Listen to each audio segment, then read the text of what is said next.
ಶ್ರೀ ಮಹಾಗಣಾಧಿಪತಿಯೇ ನಮಃ. ಓಂ ಶ್ರೀ ಮಾತ್ರೇ ನಮಃ. ಓಂ ಶ್ರೀ ಗುರುಭ್ಯೋ ನಮಃ.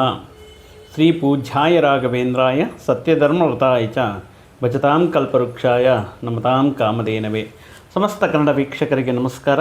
ನೀವು ಮೊದಲನೇ ಬಾರಿ ನಮ್ಮ ಚಾನಲ್ ನೋಡ್ತಾ ಇದ್ದರೆ ದಯವಿಟ್ಟು ಸಬ್ಸ್ಕ್ರೈಬ್ ಮಾಡಿ ಅಂತ ಹೇಳ್ತಾ, ಸಮಸ್ತ ಜನತೆಗೆ ಮುಕ್ಕೋಟಿ ಏಕಾದಶಿಯ ಶ್ರೀ ಮಹಾವಿಷ್ಣುವಿನ ಆಶೀರ್ವಾದಗಳು, ಅನುಗ್ರಹವು ತಮ್ಮ ಮೇಲೆ, ತಮ್ಮ ಪರಿವಾರದ ಮೇಲೆ ಇರಲಿ ಅಂತ ಹೇಳ್ತಾ, ಈ ದಿನ ದ್ವಾದಶ ರಾಶಿಗಳಿಗೆ 2026ನೇ ಇಸ್ವಿ ಹೊಸ ವರ್ಷ, ಹೊಸ ಆಂಗ್ಲ ವರ್ಷ ಜನವರಿ ಮಾಸ, ಹೊಸ ಮಾಸದಲ್ಲಿ ಯಾವ ರೀತಿ ಗ್ರಹಗಳ ಅನುಕೂಲತೆ ಇದೆ ಅನ್ನುವಂತಹ ವಿಷಯಗಳನ್ನು ತಿಳ್ಕೊಳ್ತಾ, ಮುಖ್ಯವಾಗಿ ದ್ವಾದಶ ರಾಶಿಗಳಲ್ಲಿ ಸಾಕಷ್ಟು ತಮ್ಮ ತಾಳ್ಮೆಗೆ ಪರೀಕ್ಷೆ ಅನ್ನುವ ರೀತಿಯಲ್ಲಿ ಆರ್ಥಿಕವಾಗಿ, ಆರೋಗ್ಯ ವಿಷಯಗಳಲ್ಲಿ, ವ್ಯವಹಾರಗಳಲ್ಲಿ ತುಂಬ ನೊಂದು ಬೆಂದಿರುವಂತಹ ಮೀನರಾಶಿಯವರಿಗೆ ಅದು ಕಳೆದ ಕೆಲವು ದಿನಗಳಿಂದ, ತಿಂಗಳುಗಳಿಂದ ಇವರು ಸಾಕಷ್ಟು ಈ ಆರೋಗ್ಯ ವಿಷಯಗಳಲ್ಲಾಗಿರ್ಬೋದು, ಆರ್ಥಿಕ ವಿಷಯಗಳಲ್ಲಾಗಿರ್ಬೋದು, ಉದ್ಯೋಗ ವಿಷಯಗಳಲ್ಲಾಗಿರಬಹುದು,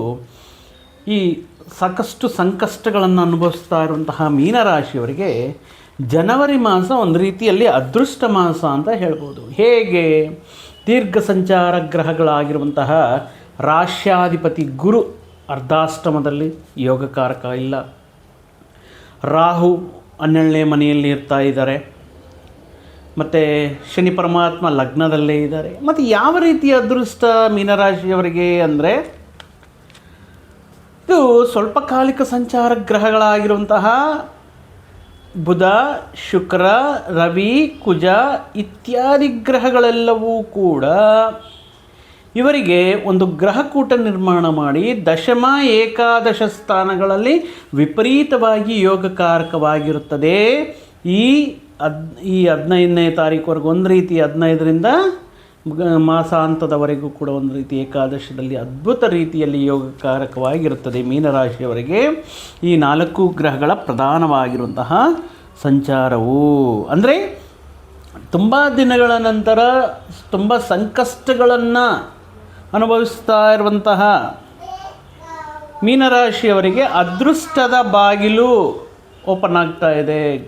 ಈ ಕುಜ ಮತ್ತು ಶುಕ್ರ, ಬುಧ, ಈ ರವಿ, ಈ 4 ಗ್ರಹಗಳಿಂದ ಇವರ ಅದೃಷ್ಟದ ಬಾಗಿಲು ಕೆಲವೊಂದು ದಿನಗಳ ಕಾಲ ಇವರಿಗೆ ಕೆಲವೊಂದು ಆಪರ್ಚುನಿಟೀಸ್ನ ಕೊಡುತ್ತಾ, ಕೆಲವೊಂದು ವಿಷಯಗಳಲ್ಲಿ ಅನುಕೂಲತೆಯನ್ನು ನೀಡುತ್ತಾ, ಲಗ್ನದಲ್ಲಿ ಶನಿ ಇದ್ರೂ ಕೂಡ ಇವರಿಗೆ ಕೆಲವೊಂದು ವಿಷಯಗಳು ಅನುಕೂಲವಾಗಿರುತ್ತೆ. ಮುಖ್ಯವಾಗಿ ಏಕಾದಶ ಸ್ಥಾನಕ್ಕೆ ಯಾವುದೇ ಗ್ರಹ ಬಂದರೂ ಕೂಡ ವಿಪರೀತವಾಗಿರುವಂತಹ ಶುಭ ಫಲಗಳು ನೀಡ್ತಾ ಇರುತ್ತೆ. ಅದೇ 15ನೇ ತಾರೀಕು ರವಿ ಗ್ರಹಗಳಿಗೆ ರಾಜ. ಈ ಗ್ರಹ ಅನುಕೂಲಕ್ಕೆ ಬಂದಾಗ ಅಂದರೆ ಏಕಾದಶಕ್ಕೆ ಬಂದಾಗ ಇವರ ಜೊತೆಗೆ ಕುಜ ಆಗಿರಬಹುದು, ಬುಧ ಆಗಿರ್ಬೋದು, ಶುಕ್ರ ಆಗಿರ್ಬೋದು, 4 ಗ್ರಹಗಳು ಏಕಾದಶ ಲಾಭಸ್ಥಾನಕ್ಕೆ ಬಂದಾಗ ಇನ್ನು ಯಾವ ರೀತಿ ಇರುತ್ತೆ ಅನ್ನೋದು ಎಕ್ಸ್ಪೆಕ್ಟ್ ಮಾಡೋಕ್ಕೆ ಇರಲ್ಲ. ಆ ರೀತಿ ಯೋಗಕಾರಕವಾಗಿ ಇರುತ್ತೆ ಈ ಮೀನರಾಶಿಯವರಿಗೆ ಈ ಮಾಸದಲ್ಲಿ.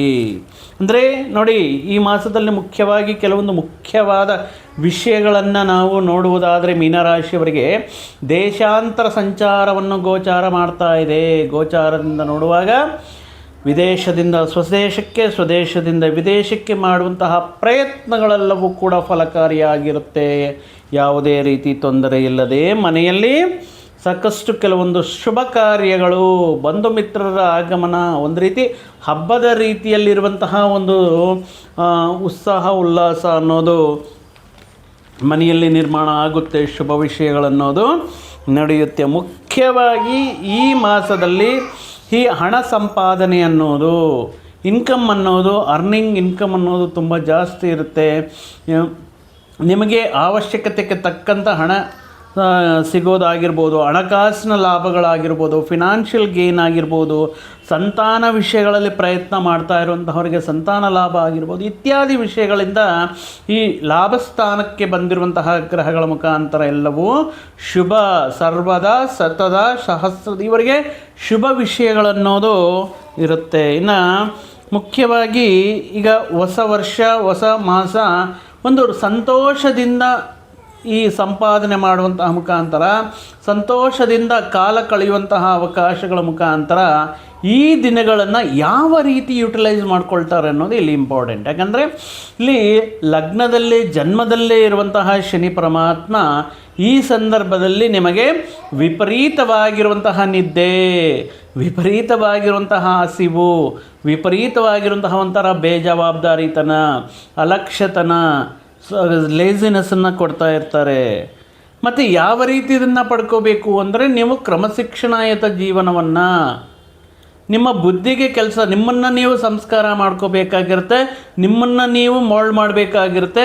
ಯಾವ ಟೈಮ್ಗೆ ಏನು ಮಾಡಬೇಕು, ಪರ್ಟಿಕ್ಯುಲರಾಗಿ 9-9:30 ನಿದ್ದೆ ಸ್ಟಾರ್ಟ್ ಮಾಡಿಬಿಡಬೇಕು. ರಾತ್ರಿ 1 ಗಂಟೆಗೆ 2 ಗಂಟೆವರೆಗೂ ನಿದ್ದೆ ಇಲ್ದಂಗೆ ಮೊಬೈಲ್ ನೋಡೋದು ಅಥವಾ ಕೆಲವೊಂದು ವಿಷಯಗಳ ಮುಖಾಂತರ ಕಾಲ ಕಳೆಯೋದು, ಬೆಳಗ್ಗೆ 9 ಗಂಟೆ 10 ಗಂಟೆ 11 ಗಂಟೆಗೆ ನಿದ್ದೆ ಇತ್ಯಾದಿ ವಿಷಯಗಳ ಮುಖಾಂತರ ಸಕ್ಸಸ್ ಯಾರಿಗೂ ಸಿಕ್ಕಿರುವಂತಹ ದಾಖಲೆಗಳಿಲ್ಲ. ಈ ಲಗ್ನದಲ್ಲಿ ಶನಿ ಪರಮಾತ್ಮ ಇರುವಂತಹ ಸಂದರ್ಭಗಳಲ್ಲಿ ಈ ರೀತಿ ಲಕ್ಷಣಗಳು ಜಾಸ್ತಿ ಇರುತ್ತೆ. ಆದ್ದರಿಂದ ನಿಮ್ಮನ್ನು ನೀವು ಸಂಸ್ಕಾರ ಮಾಡ್ಕೋಬೇಕಾಗಿರುತ್ತೆ. ಯಾರು ಬೆಳಗಿನ ಜಾವ 4:15 ಗಂಟೆಗೆ ಎದ್ದು ತಮ್ಮನ್ನು ತಾವು ಸಂಸ್ಕಾರ ಮಾಡಿಕೊಂಡು ಒಂದು 20 ನಿಮಿಷಗಳ ಕಾಲ ಶಾರೀರಿಕ ವ್ಯಾಯಾಮ, ಆರೋಗ್ಯದ ಹಿತದೃಷ್ಟಿಯಿಂದ ನೋಡಿ, ದೈವಾರಾಧನೆ, ದೈವೋಪಾಸನೆಯಿಂದ ನಿಮ್ಮ ದಿನವನ್ನು ಆರಂಭ ಮಾಡಿ ನೋಡಿ, ಆ ದಿನ ನಿಮಗೆ ಯಾವ ರೀತಿ ನಿಮಗೆ ಫಲಗಳನ್ನು ನೀಡುತ್ತೆ, ಯಾವ ರೀತಿ ವಿಶೇಷವಾಗಿರುವಂತಹ ವಿಷಯಗಳನ್ನು ಕೊಡುತ್ತೆ ಅಂತ. ಅದೆಲ್ಲ ಬಿಟ್ಬಿಟ್ಟು ಮಧ್ಯಾಹ್ನದೊತ್ತು ಹಗಲೊತ್ತಲ್ಲಿ ನಿದ್ದೆ ಮಾಡೋದು, ರಾತ್ರಿಯೆಲ್ಲ ನಿದ್ದೆ ಕೆಟ್ಟೋದು ಇತ್ಯಾದಿ ವಿಷಯಗಳಿಂದ ನಿಮ್ಮ ಅಭಿವೃದ್ಧಿ ನಿಮ್ಮ ಕೈ ಮುಖಾಂತರನೇ ನಿಂತೋಗುತ್ತೆ. You are stopping your improvement, you are stopping it's completely ಸ್ವಯಂ ಕೃತಾಪರಾಧನೆ ಆಗ್ತಾ ಇದೆ. ಸೊ ಆ ವಿಷಯಗಳಿಂದ ಸ್ವಲ್ಪ ದೂರ ಇದ್ದು ನಿಮ್ಮನ್ನು ನೀವು ಸಂಸ್ಕಾರ ಮಾಡಿಕೊಂಡ್ರೆ ಮಾತ್ರ ಜನವರಿ ಮಾಸ ಅನ್ನೋದು ನಿಮಗೆ ಎಕ್ಸ್ಟ್ರಾರ್ಡಿನರಿ ಫಲಗಳು ಕೊಡೋದಕ್ಕೆ 4 ಪ್ರಧಾನ ಗ್ರಹಗಳು ದಶಮ ಏಕಾದಶದಲ್ಲಿ ಅವಕಾಶಗಳು, ಅದ್ಭುತವಾಗಿರುವಂತಹ ಯಶಸ್ಸುಗಳು ಕೊಡುವುದಕ್ಕೆ ಅನುಕೂಲವಾಗಿರುತ್ತೆ ಈ ಸಂದರ್ಭದಲ್ಲಿ.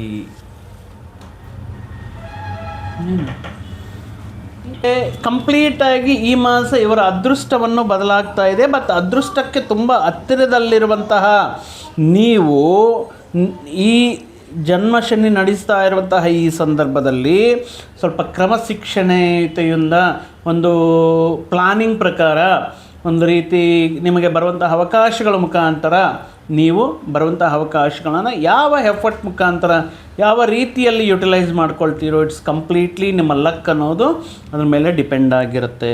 ತುಂಬ ಅವಮಾನಗಳನ್ನು ನೋಡಿದ್ದೀರಾ, ತುಂಬ ಆರೋಗ್ಯ ಸಮಸ್ಯೆಗಳನ್ನು ನೋಡಿದ್ದೀರಾ, ತುಂಬ ಇಂಟರ್ವ್ಯೂಗಳಲ್ಲಿ ಫೇಲ್ಯೂರ್ಸನ್ನು ನೋಡಿದ್ದೀರಾ. ಬಟ್ ಈಗ ಬರೀತಾ ಇರುವಂತಹ, ಈಗ ನಡೀತಾ ಜನವರಿ ಮಾಸದಲ್ಲಿರುವಂತಹ ಈ ಗ್ರಹ ಸಂಚಾರ ಏನಿದೆಯೋ, ಈ ಶುಕ್ರ, ಬುಧ, ಕುಜ, ರವಿ ಈ ಗ್ರಹಗಳು ನಿಮಗೆ ಅದ್ಭುತವಾಗಿರುವಂತಹ ಯೋಗವನ್ನು ನೀಡ್ತಾ ಇದೆ. ಅದು ಯಾರು ಆ್ಯಕ್ಟಿವ್ ಆಗಿರಬೇಕು, ಏನಾದರೂ ಆರೋಗ್ಯ ಸಮಸ್ಯೆಗಳಿದ್ದು ರಿಟೈರ್ ಆಗಿಬಿಟ್ಟು ಅಥವಾ ವಯಸ್ಸಾಗಿರುವಂತಹ ವ್ಯಕ್ತಿಗಳು ದಿನದಲ್ಲಿ ಒಂದು ಡೇ ಟೈಮಲ್ಲಿ ಒಂದು 4 ಗಂಟೆ 3 ಗಂಟೆ ನಿದ್ದೆ ಮಾಡಿದ್ರು ಒಂದು ಅರ್ಥ ಇರುತ್ತೆ. ಅದನ್ನು ಬಿಟ್ಟು ವಿದ್ಯಾರ್ಥಿಗಳು, ಜೀವನದಲ್ಲಿ ತುಂಬ ಕನಸುಗಳನ್ನು ಇಟ್ಕೊಂಡಿರುವಂತಹ ವ್ಯಕ್ತಿಗಳು ಮತ್ತು ಯುವಜನರು ತುಂಬ ಬಾಧ್ಯತೆಗಳು, ಜವಾಬ್ದಾರಿಗಳನ್ನು ಹೊತ್ತಿ ಕನಸುಗಳನ್ನು ಕಟ್ಟಿಕೊಂಡು ಪ್ಲಾನಿಂಗ್ ಮಾಡ್ಕೋಬೇಕಾಗಿರುವಂತಹ ಯುವಕರು ಮಾತ್ರ ನಿಮ್ಮ ಟೈಮನ್ನು ನೀವು ವೇಸ್ಟ್ ಮಾಡ್ಕೊಳ್ಳೋಕೆ ಹೋಗಬೇಡಿ. ಈ ಟೈಮ್ ತುಂಬ ಆ್ಯಕ್ಟಿವ್ ಆಗಿ ನಿಮ್ಮನ್ನು ನೀವು ಎನರ್ಜೈಸ್ ಮಾಡಿಕೊಂಡು ಈ ಸಂದರ್ಭದಲ್ಲಿ ನಿಮ್ಮನ್ನು ನೀವು ಸಂಸ್ಕಾರ ಮಾಡ್ಕೊಳ್ಬೇಕಾಗಿರುವಂತಹ ಟೈಮು. ಸೂರ್ಯೋದಯಕ್ಕೆ ಮುಂದೆ ಎದ್ದೇಳೋದು, ಯಾವಾಗಲೂ ತುಂಬ ಎನರ್ಜೆಟಿಕ್ ಆಗಿ, ತುಂಬ ಡಲ್ಲಾಗಿ, ಮೂಡಿಯಾಗಿ ಈ ರೀತಿ ಇದ್ದರೆ ನಿಮ್ಮ ವಿಷಯಗಳು, ನಿಮ್ಮ ಪ್ರಯತ್ನಗಳು ಸಕ್ಸಸ್ ಆಗಲ್ಲ. ಬಟ್ ಈ ಮಾಸ ಮಾತ್ರ ಸ್ವಲ್ಪ ಆ್ಯಕ್ಟಿವ್ ಆಗಿ ನಿಮ್ಮನ್ನು ನೀವು ಸಂಸ್ಕಾರ ಮಾಡಿಕೊಂಡು ಅತಿಯಾಗಿ ತಿನ್ನುವುದು, ಅತಿಯಾಗಿ ನಿದ್ದೆ ಮಾಡುವುದು ಇತ್ಯಾದಿ ವಿಷಯಗಳಿಗೆ ದೂರ ಇರಿ. ಯಾಕಂದರೆ ಇಲ್ಲಿ ನೋಡಿ, ಷಷ್ಠಾಧಿಪತಿಯಾಗಿರುವಂತಹ 6ನೇ ಮನೆಗೆ ಋಣರೋಗ ಶತ್ರುಸ್ಥಾನಕ್ಕೆ ಅಧಿಪತಿಯಾಗಿರುವಂತಹ ರವಿ ಇಲ್ಲಿ ದಶಮಕ್ಕೆ ಬಂದಿದ್ದಾರೆ. 6th ಪ್ಲೇಸ್ ಅಂದ್ರೇ ಒಂಥರ ಸಕ್ಸಸ್, ಒಂದು ವಿಕ್ಟರಿನ ಕೊಡುವಂಥದ್ದು. ಇದು ಮುಖ್ಯವಾಗಿ ನೀವು ಮಾಡ್ತಾ ಇರುವಂತಹ ವೃತ್ತಿ ಉದ್ಯೋಗಗಳಲ್ಲಿ ಎಂತಹ ಸಮಸ್ಯೆ ಇದ್ರೂ, ಎಂತಹ ಆತಂಕ ಇದ್ರೂ ದಶಮದಲ್ಲಿ ರವಿ ಇದ್ದಾಗ ಆ ಸಮಸ್ಯೆಯು ಬಗೆಹರಿಯುತ್ತೆ. ನಿಮ್ಮ ಮೇಲಧಿಕಾರಿಗಳು ನಿಮಗೆ ಸಹಕಾರ ನೀಡ್ತಾರೆ. ನಿಮ್ಮ ವೃತ್ತಿಯಲ್ಲಿ ತುಂಬ ಕ್ರಮಬದ್ಧವಾಗಿ ಶಿಸ್ತಿನಲ್ಲಿ ಇರ್ತೀರಾ. ನೀವು ಅಧಿಕಾರದಲ್ಲಿದ್ದರೆ ನೀವೇ ಅಲ್ಲದೆ ನಿಮ್ಮ ಸಿಬ್ಬಂದಿಯನ್ನು ಕೂಡ ಶಿಸ್ತಿನ ಮುಖಾಂತರ ಕೆಲಸಗಳನ್ನು ಪೂರ್ತಿ ಮಾಡ್ಕೊಳ್ತಾ ಇರ್ತೀರಾ ದಶಮದಲ್ಲಿ ರವಿ ಬಂದಾಗ. ಇನ್ನು 15ರ ನಂತರ ಏಕಾದಶಕ್ಕೆ ರವಿ ಬಂದಾಗ ನಿಮಗಿರುವಂತಹ ಗ್ರಹ ದೋಷಗಳಾಗಿರಬಹುದು, ಬೇರೆ ಗ್ರಹಗಳು ಕೊಡುವಂತಹ ಪ್ರತಿಕೂಲ ಫಲಗಳಾಗಿರ್ಬೋದು, ಇಲ್ಲಿ ಸ್ವಲ್ಪ ಕಮ್ಮಿ ಮಾಡಿ ನಿಮ್ಮ ವ್ಯವಹಾರಗಳಲ್ಲಿ ಲಾಭಗಳನ್ನು, ಅದೃಷ್ಟವನ್ನು ತಂದುಕೊಡುತ್ತೆ. ಅದು ಯಾವ ರೀತಿ? ಮುಖ್ಯವಾಗಿ ಉದ್ಯೋಗ, ಈ ಗೌರ್ಮೆಂಟಿಂದ, ಸರ್ಕಾರದಿಂದ ಏನಾದರೂ ಸ್ಕೀಮ್ಸ್ ಇದ್ದರೆ ಅದರಲ್ಲಿ ನಿಮಗೆ ಎಲಿಜಿಬಿಲಿಟಿ ಆಗಬೇಕಂತಹ ಸ್ಕೀಮ್ಸ್ ಪಡಿಬೇಕು, ಅಂತಹ ಸ್ಕೀಮ್ಸ್ ನಿಮ್ಗೆ ಆಗ್ಬೋದು. ಈ ಸರ್ಕಾರಿ ಉದ್ಯೋಗಕ್ಕೋಸ್ಕರ ಬರಿತಾ ಇರುವಂತಹ ಕಾಂಪಿಟೇಟಿವ್ ಎಕ್ಸಾಮ್ಸಲ್ಲಿ ಸಕ್ಸಸ್ ಆಗೋದಾಗಿರ್ಬೋದು, ಇಂಟರ್ವ್ಯೂಸನ್ನು ಕ್ಲಿಯರ್ ಮಾಡೋದಾಗಿರಬಹುದು, ಅಥವಾ ಕೆಲವೊಂದು ಸಂದರ್ಭಗಳಲ್ಲಿ ಎಲ್ಲಿ ಕಾಂಪಿಟೇಷನ್ ಇರುತ್ತೋ ಅಲ್ಲಿ ನಿಮ್ಮದೇ ಋಣ ರೋಗ ಶತ್ರುಸ್ಥಾನ ಅಲ್ವಾ, ಶತ್ರುಗಳ ಮೇಲೆ ಜಯ ಅನ್ನೋ ರೀತಿಯಲ್ಲಿ ಏಕಾದಶದಲ್ಲಿ ರವಿ ಎಲ್ಲ ರೀತಿಯಲ್ಲಿ ನಿಮಗೆ ಸಕ್ಸಸ್ಸನ್ನು ಕೊಡ್ತಾರೆ ಈ ಜನವರಿ ಮಾಸದಲ್ಲಿ. ಭಾಗ್ಯಾಧಿಪತಿ, ಭಾಗ್ಯಸ್ಥಾನ ಮತ್ತು 2ನೇ ಸ್ಥಾನ, 9 ಮತ್ತು 2ನೇ ಸ್ಥಾನಕ್ಕೆ ಅಧಿಪತಿ ಯಾರು? ಕುಜ, ಮಂಗಳ, ಅಂಗಾರಕರು. ಇವರು ಕೂಡ ದಶಮ ಏಕಾದಶ ಸ್ಥಾನದಲ್ಲಿ ವಿಪರೀತವಾಗಿ ಯೋಗಕಾರಕರಾಗಿರ್ತಾರೆ ಮೀನರಾಶಿಯವರಿಗೆ. ಅಂದರೆ ನೀವು ಮಾಡುವಂತಹ ವೃತ್ತಿ ಉದ್ಯೋಗ ವ್ಯವಹಾರಗಳಾಗಿರ್ಬೋದು, ತುಂಬ ಕ್ರಮಶಿಕ್ಷಣಯುತವಾಗಿರುವಂತಹ ಒಂದು ಶಿಸ್ತಿನಿಂದ, ಒಂದು ಪಂಕ್ಚುವಾಲಿಟಿ, ಒಂದು ಡೆಡಿಕೇಷನ್ನಿಂದ ಮಾಡುವಂತಹ ಕೆಲವು ಧನ ಕುಟುಂಬ ಸ್ಥಾನಕ್ಕೆ, ಭಾಗ್ಯಸ್ಥಾನಕ್ಕೆ ಅಧಿಪತಿಯಾಗಿರುವಂತಹ ಮಂಗಳ ಇಲ್ಲಿ ನಿಮಗೆ 15ರವರೆಗೂ ತುಂಬ ವೃತ್ತಿಯಲ್ಲಿ ಶಿಸ್ತಬದ್ಧರಾಗಿ, ಅದರಲ್ಲೂ ಕೂಡ ಈ ಕುಜ ಸಂಬಂಧಪಟ್ಟಿರುವಂತಹ ವೃತ್ತಿಗಳೇನಪ್ಪ, ಮೆಡಿಕಲ್ ಫೀಲ್ಡ್ ಆಗಿರ್ಬೋದು, ಆರ್ಮಿ ಆಗಿರ್ಬೋದು, ಪೊಲೀಸ್ ಡಿಪಾರ್ಟ್ಮೆಂಟ್ ಆಗಿರ್ಬೋದು, ರೈಲ್ವೆ ಇಲಾಖೆ ಇತ್ಯಾದಿ ವಿಷಯಗಳಲ್ಲಿ ಕೆಲಸ ಮಾಡ್ತಾ ಇರುವಂತಹ ಉದ್ಯೋಗಸ್ಥರಿಗೆ, ರಿಯಲ್ ಎಸ್ಟೇಟನ್ನು ಆಯ್ಕೆ ಮಾಡಿಕೊಂಡು ಅದರಲ್ಲಿ ಮುಂದುವರಿತಾ ಇರುವಂತಹ ವ್ಯಾಪಾರಸ್ಥರಿಗೆ, ಕ್ರೀಡಾ ಕ್ಷೇತ್ರದಲ್ಲಿ ಕೋಚ್ ಕೊಡುವಂತಹ ಕೋಚರ್ಸ್ಗೆ ಮತ್ತು ಕ್ರೀಡಾಪಟುಗಳಿಗೆ ಈ ಸಂದರ್ಭದಲ್ಲಿ ಮಾಡುವಂತಹ ಪ್ರಯತ್ನಗಳು ಫಲಕಾರಿಯಾಗಿರುತ್ತೆ. ಅದೇ ರೀತಿ ಈ 15ರ ನಂತರ ಏಕಾದಶಕ್ಕೆ ಬರುವಂತಹ ಧನಭಾಗ್ಯಾಧಿಪತಿ ನೀವು ಮಾಡುವಂತಹ ಪ್ರಯತ್ನಗಳಲ್ಲಿ ನಿಮ್ಮ ಸಹೋದರರ ಒಡ ಹುಟ್ಟಿದವರ ಸಹಕಾರವನ್ನು ಪಡೆಯೋದಕ್ಕೆ, ನೀವೇ ಆಯ್ಕೆ ಮಾಡಿಕೊಂಡಿರುವಂತಹ ಕೆಲವೊಂದು ಕ್ಷೇತ್ರಗಳಲ್ಲಿ ಅದ್ಭುತ ರೀತಿಯಲ್ಲಿ ಆದಾಯ ಲಾಭಗಳನ್ನು ಪಡೆಯೋದಕ್ಕೆ, ಹಣಕಾಸಿನ ಸಮಸ್ಯೆಗಳಿಂದ, ಸಾಲದ ಸಮಸ್ಯೆಗಳಿಂದ ಹೊರಗಡೆ ಬರೋದಕ್ಕೆ, ಈ ಭೂಮಿ ಅಥವಾ ಭೂಮಿಗೆ ಸಂಬಂಧಪಟ್ಟಿರುವಂತಹ ಕ್ಷೇತ್ರಗಳಾಗಿರುವಂತಹ ವೃತ್ತಿಗಳನ್ನು ಆಯ್ಕೆ ಮಾಡಿಕೊಂಡು ಅದರಿಂದ ಲಾಭ ಪಡೆಯೋದಕ್ಕೆ, ನೀವು ಇನ್ವೆಸ್ಟ್ ಮಾಡಿರುವಂತಹ ವಿಷಯಗಳಲ್ಲಿ ನಿಮಗೆ ಅಧಿಕವಾಗಿ ಲಾಭಗಳನ್ನು ತಂದುಕೊಳ್ಳೋದಕ್ಕೆ ಈ 15ನೇ ತಾರೀಕಿಂದ ಏಕಾದಶದಲ್ಲಿ ಬರುವಂತಹ ಕುಜನ ಮುಖಾಂತರ ಅನುಕೂಲವಾಗಿರುತ್ತೆ. ಮತ್ತು ಈ 15ರವರೆಗೂ ಕೂಡ ಬುಧ ಮಹಾಶಯ ಒಳ್ಳೆಯ ವ್ಯಾಪಾರ, ಉದ್ಯೋಗ, ವಿದ್ಯಾರ್ಥಿಗಳು ಒಳ್ಳೆಯ ಅವಕಾಶಗಳನ್ನು ಕೊಡ್ತಾ ಇರ್ತಾರೆ. 15ರ ನಂತರ ಏಕಾದಶ ಭಾವದಲ್ಲಿ ನೀವು ಮಾಡುವಂತಹ ಪ್ರಯತ್ನಗಳಿಗೆ ಸಕ್ಸಸ್ಸನ್ನು ನೀಡ್ತಾ ಇರ್ತಾರೆ. ಅದೇ ಶುಕ್ರನ ನೋಡಿದರೆ ತೃತೀಯ ಸ್ಥಾನ, ಅಷ್ಟಮ ಸ್ಥಾನಕ್ಕೆ ಅಧಿಪತಿ, ತೃತೀಯ ಅಷ್ಟಮಾಧಿಪತಿಯಾಗಿರುವಂತಹ ಶುಕ್ರರು ಮೀನರಾಶಿಯವರಿಗೆ ಮುಖ್ಯವಾಗಿ ಈ ಸಂದರ್ಭದಲ್ಲಿ ಆಕಸ್ಮಿಕ ಧನಲಾಭ, ಬಂಧುಗಳ ಆಗಮನ, ಸ್ತ್ರೀಯರ ಸಹಕಾರ. ಶುಕ್ರ ಅಂದ್ರೇ ಸ್ತ್ರೀ ಸಹಕಾರ. ಏಕಾದಶಕ್ಕೆ ಬಂದಾಗ ಅದು ನಿಮ್ಮ ವೃತ್ತಿಯಲ್ಲಿ ನಿಮ್ಮ ಮೇಲ ಅಧಿಕಾರಿಗಳಿಂದ, ಅಂದರೆ ಉನ್ನತ ಸ್ಥಾನದಲ್ಲಿರುವಂತಹ ಸ್ತ್ರೀಯರಾಗಿರ್ಬೋದು, ಕುಟುಂಬ ಪರಿಚಯಗಳಿರುವಂತಹ ಸ್ತ್ರೀಯರ ಮುಖಾಂತರ ಆಗಿರ್ಬೋದು, ಕುಟುಂಬದಲ್ಲಿರುವಂತಹ ನಿಮ್ಮ ಸಿಸ್ಟರ್ಸ್ ಆಗಿರ್ಬೋದು. ಅಷ್ಟಮ ಸ್ಥಾನ ಅಂದರೆ ಇಲ್ಲಿ ನಿಮ್ಮ ಸಂಗಾತಿ, ಬಾಳಿನ ಸಂಗಾತಿ, ಅಥವಾ ನಿಮ್ಮ ಸಂಗಾತಿಗೆ ಸಂಬಂಧಪಟ್ಟಿರುವಂತಹ, ನಿಮ್ಮ ಹೆಂಡತಿಗೆ ಸಂಬಂಧಪಟ್ಟಿರುವಂತಹ ಬಂಧುವರ್ಗದವರಾಗಿರಬಹುದು. ಈ ಸಂದರ್ಭದಲ್ಲಿ ನೀವು ಮಾಡುವಂತಹ ಪ್ರಯತ್ನಗಳಿಗೆ ಅವರು ಸಹಕಾರ, ಬೆನ್ನೆಲುಬಾಗಿ ನಿಂತು ನೀವು ಮಾಡುವಂತಹ ಪ್ರಯತ್ನಗಳಿಗೆ ಸಾಥ್ ಕೊಡುವುದರಿಂದ ಈ ಸಂದರ್ಭದಲ್ಲಿ ನೀವು ಮಾಡುವಂತಹ ವೃತ್ತಿ, ಉದ್ಯೋಗ, ವ್ಯಾಪಾರ, ಆರ್ಥಿಕ, ಹಣಕಾಸು ಇತ್ಯಾದಿ ವಿಷಯಗಳಲ್ಲೆಲ್ಲವೂ ಕೂಡ ಅನುಕೂಲವಾಗಿ ಶುಕ್ರನು ಯೋಗಕಾರಕನಾಗಿರ್ತಾರೆ ಈ ಮಾಸದಲ್ಲಿ. ನೋಡಿ, ಬುಧ, ಶುಕ್ರ, ರವಿ, ಕುಜ 4 ಗ್ರಹಗಳು ಅನುಕೂಲವಾಗಿ ದಶಮ ಏಕಾದಶ ಸ್ಥಾನದಲ್ಲಿ ತುಂಬ ದಿನಗಳ ನಂತರ ಮೀನರಾಶಿಯವರಿಗೆ ಕೊಡ್ತಾ ಇರುವಂತಹ ಈ ಫಲಗಳನ್ನು ಪಡೆಯೋದಕ್ಕೆ ಈಗ ಜನ್ಮದಲ್ಲಿರುವಂತಹ ಶನಿಯನ್ನು ತೃಪ್ತಿ ಮಾಡಬೇಕಾಗಿರುತ್ತೆ. ಶನಿ ಪರಮಾತ್ಮರು ಒಂದು ಸಾರಿ ಏನಾಗುತ್ತೆ, ಬೆನ್ನೇರಿದ ಮೇಲೆ, ಅಂದರೆ ಅವರು ಲಗ್ನದಲ್ಲಿ ಇದ್ದಾರೆ ಅಂತ ಹೇಳಿದ್ರೆ ಬಂದಿರುವಂತಹ ಅವಕಾಶಗಳನ್ನು ಕೈ ಮೀರುವಂತಹ ಸ್ವಭಾವವನ್ನು ನೀಡ್ತಾರೆ. ಒಂದು ರೀತಿ ಲೇಜಿನೆಸ್ನ ನೀಡ್ತಾರೆ, ಒಂದು ರೀತಿ ಅಲಕ್ಷ್ಯತನವನ್ನು ನೀಡ್ತಾರೆ. ಈ ರೀತಿ ವಿಷಯಗಳನ್ನು ನೀವು ಕಮ್ಮಿ ಮಾಡ್ಕೋಬೇಕು. ಇನ್ನು 12th ರಾಹು, ಈ ರಾಹು ಇರೋದರಿಂದ ಈ ಸಂದರ್ಭದಲ್ಲಿ ನೀವು ಹೋಗುವಂತಹ ದಾರಿ ಕರೆಕ್ಟಾಗಿರುತ್ತೆ, ಕರೆಕ್ಟ್ ಡೈರೆಕ್ಷನ್ ಹೋಗ್ತಿರ್ತೀರ. ಆದರೆ 12th 12ನೇ ವ್ಯಯಭಾವದಲ್ಲಿ ರಾಹು ಇರುವಂತಹ ಸಂದರ್ಭಗಳಲ್ಲಿ ಏನಾಗುತ್ತೆ ಅಂದರೆ ನಿಮ್ಮನ್ನು ತಪ್ಪಾಗಿ ಗೈಡೆನ್ಸ್ ಮಾಡುವಂತಹ ವ್ಯಕ್ತಿಗಳು ಬರಬಹುದು. ಬೇಕಂತಾನೆ ನಿಮ್ಮ ಅಭಿವೃದ್ಧಿಗೆ ಆತಂಕ ಸೃಷ್ಟಿ ಮಾಡುವುದಕ್ಕೆ ನಿಮ್ಮನ್ನು ರಾಂಗ್ ಡೈರೆಕ್ಷನಲ್ಲಿ ಕರೆದೊಯ್ಯುವಂತಹ ವ್ಯಕ್ತಿಗಳಾಗಿರಬಹುದು. ಸೊ ನಿರ್ಧಾರ ಮಾಡುವಾಗ, ಒಂದು ವಿಷಯವನ್ನು ಅರ್ಥ ಮಾಡಿಕೊಳ್ಳುವಾಗ ಇದು ಎಕ್ಸಾಕ್ಟ್ಲಿ 1-2 ಬಾರಿ ಯೋಚನೆ ಮಾಡಿ ಅವ್ರಿಗೆ ಹೇಳಿದ್ದನ್ನು ನಂಬೋದಾ ಬೇಡ.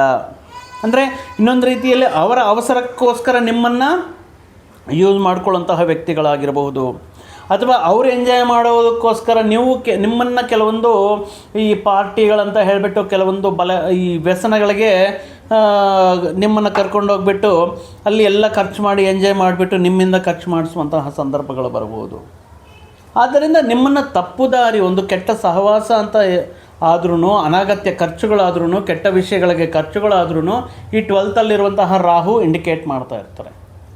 ಸೊ ಇಲ್ಲಿ ಶನಿ ಪರಮಾತ್ಮನ ಮತ್ತು ರಾಹು ಪರಮಾತ್ಮನ ಸ್ವಲ್ಪ ನೀವು ಅವರ ಅನುಗ್ರಹ ಪಡಿಬೇಕಾಗಿರುತ್ತೆ.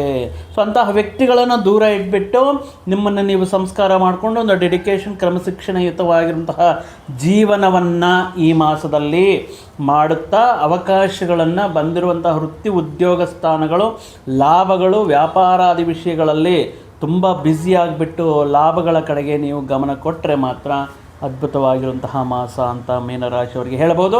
ಪರಿಹಾರ ವಿಷಯಕ್ಕೆ ಬಂದರೆ ಶನಿವಾರದ ದಿನದಂದು ಶನಿ ಪರಮಾತ್ಮನ ಅನುಗ್ರಹಕ್ಕೋಸ್ಕರ ಮಾಸದಲ್ಲಿ ಯಾವುದಾದ್ರೂ ಒಂದು ಶನಿವಾರದಂದು ಎಳ್ಳಿನ ಎಣ್ಣೆಯಿಂದ ತೈಲಾಭಿಷೇಕ ಮಾಡಿಸುವುದರಿಂದ ವೃದ್ಧರಿಗೆ, ವಿಕಲಚೇತನರಿಗೆ ನಿಮಗೆ ಸಾದಷ್ಟು ಸಹಾಯ ಮಾಡುವುದರಿಂದ ಈ ರೀತಿ ಶನಿ ಪರಮಾತ್ಮನ ಅನುಗ್ರಹ ಪಡೆಯಬಹುದು. ಅದೇ ರೀತಿ ರಾಹುಗ್ರಹ ಅನುಗ್ರಹಕ್ಕೋಸ್ಕರ ಮುಖ್ಯವಾಗಿ ಶುಕ್ರವಾರ ರಾಹುಕಾಲ ಸಮಯ 10:30ರಿಂದ 12 ಗಂಟೆ ಮಧ್ಯೆ ಅಮ್ಮನವರ ಶ್ರೀ ದುರ್ಗಾಮಾತೆ ದೇವಸ್ಥಾನ ಅಥವಾ ಗ್ರಾಮ ದೇವತೆ, ಶಕ್ತಿ ದೇವತೆ ದೇವಸ್ಥಾನಕ್ಕೆ ಹೋಗಿ ಅಲ್ಲಿ ದೀಪಾರಾಧನೆ ಮಾಡೋದರಿಂದ, ಅಲ್ಲಿ ಸಂಕಲ್ಪ ಮಾಡಿಸುವುದರಿಂದ ಈ ಮಾಸ ಮೀನರಾಶಿಯವರಿಗೆ ತುಂಬ ದಿನಗಳ ನಂತರ ಬಾಳಿಗೆ ಬಂದ ಒಂದು ರೀತಿ ಅದೃಷ್ಟ ಅಂತ ಹೇಳಬಹುದು. ಈ ಅವಕಾಶವನ್ನು ಈಗ ಈ ಶ್ರೀ ವೈಕುಂಠ ಮುಕ್ಕೋಟಿ ಏಕಾದಶಿ ನಡೀತಾ ಇರುವಂತಹ ಈ ದಿನ 30 ಡಿಸೆಂಬರ್ ತಾವೆಲ್ಲರೂ ಶ್ರೀ ಮಹಾವಿಷ್ಣುವಿನ ಅನುಗ್ರಹಕ್ಕೋಸ್ಕರ ಏಕಾದಶಿ ವ್ರತವನ್ನು ಮಾಡುತ್ತಾ ಶ್ರೀ ಮಹಾವಿಷ್ಣುವಿನ ದರ್ಶನವನ್ನು ಪಡೆಯುತ್ತಾ ಈ ಕೆಲವೊಂದು ವಿಷಯಗಳಲ್ಲಿ ಶ್ರೀ ವಿಷ್ಣು ಸಹಸ್ರನಾಮ ಪಠನವನ್ನು ಮಾಡುತ್ತಾ ಅಥವಾ ಕೇಳುತ್ತಾ ಆ ಪರಮೇಶ್ವರನ ಶ್ರೀಮನ್ನಾರಾಯಣನ ಆಶೀರ್ವಾದ, ಶ್ರೀ ಮಹಾಲಕ್ಷ್ಮೀ ದೇವಿಯ ಕೃಪೆ ನಿಮ್ಮ ಮೇಲೆ ಇರಲಿ ಅಂತ ಹೇಳ್ತಾ ಮತ್ತೊಂದು ವಿಡಿಯೋ ಜೊತೆಗೆ, ಮತ್ತೊಂದು ಆಸಕ್ತಿಕರ ವಿಷಯದ ಜೊತೆಗೆ ನಿಮ್ಮ ಮುಂದೆ ಮತ್ತೆ ಬರ್ತೀನಿ. ಅಲ್ಲಿಯವರೆಗೂ ಸರ್ವೇ ಜನಾಂ ಸುಖಿನೋ ಭವಂತು, ಸಮಸ್ತ ಸನ್ಮಂಗಳಾನಿ ಭವಂತು. ಜೈ ಶ್ರೀರಾಮ್.